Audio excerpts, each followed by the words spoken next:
You know, the power within, what is it? You know, I've had sports psychologists who've come in and out of our program try to tell us what the power within is. I've had coaches come into the dressing room and give motivational speeches trying to tell us what the power within is. And I'm not going to lie to you, I'm not going to stand up here and tell you what it is. I just know that every single girl that ever played in the National Women's Hockey program had it. Every single one. And I don't think they were necessarily born with it, because I think everyone has it inside of them, but it's different. It's different for everyone. It's different how you get it out of your system, how you achieve great things. Is achieving an Olympic gold medal more important than achieving something successful at work every day? I don't think so. I think it's in the newspaper. But really, that's the only difference. There's 7 reasons why I think our program was so successful. And the reason why so many players in our dressing room had the power within. And the first thing is that we had the ability to learn from challenges.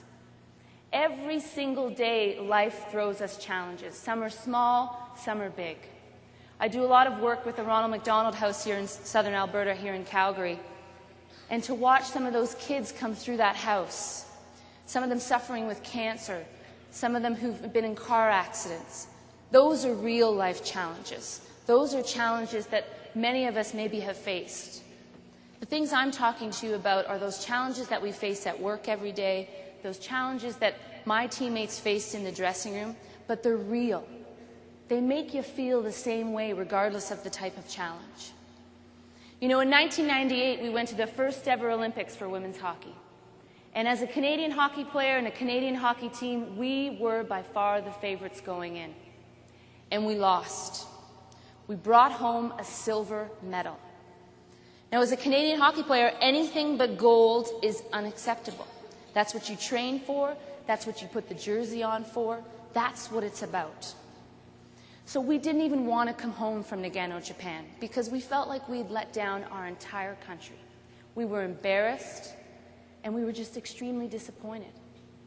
But I can tell you that 1998 experience, for the 11 or 12 of us who went on to Salt Lake City in 2002, that experience was necessary, because it taught us that we needed to be not only better hockey players, but better people.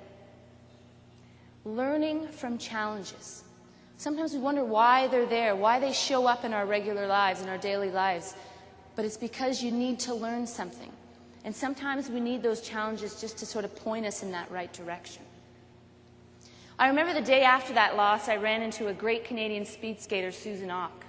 I was heading down to the Olympic cafeteria, and I was in charge of getting breakfast for all my teammates. And she came up to me and she said, "Cass, congratulations on the silver medal last night." And I said, "Well, you know, Susan, it's not like a speed skater where you guys get a time and you win a medal and everyone's excited." I said, "We expect gold, and we're extremely disappointed." And Susan said something to me that I'll never forget. She said, "Do you know how many people in this world don't get a chance to be Olympic athletes? And how many Olympic athletes don't get a chance to be medalists?" And it was that moment where the light switch went on, that what we had accomplished was the first ever silver medal in women's hockey. Were we happy with it totally? No. But here was a situation that we could learn from.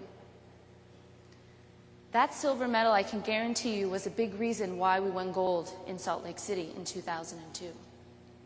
And speaking of that gold, that was the worst hockey year of my entire career. We lost 8 times in a row to the United States of America. We only played them 9 times. You can imagine the frustration in the dressing room game after losing to our main rivals.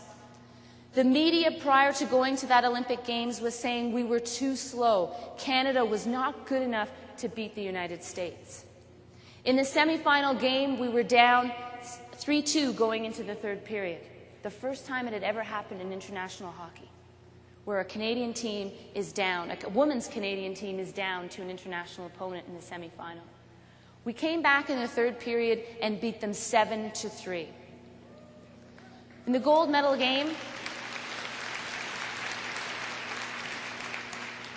In the gold medal game, for those of you who remember watching it way back in 2002, the wonderful officiating we had.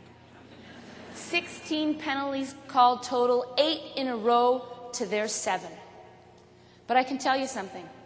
The clock could have fallen down in the middle of center ice and we were going to win that game. Because we had learned from all those challenges that we'd faced all throughout the season. We became stronger. We became united as a group. We played the entire game almost shorthanded, 5-on-4.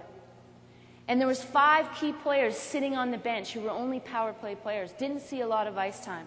But yet they were standing, moving down the bench, letting the penalty killers go out, doing their job. Because those challenges had prepared them for what we needed to do as a team to bring home that Olympic gold medal.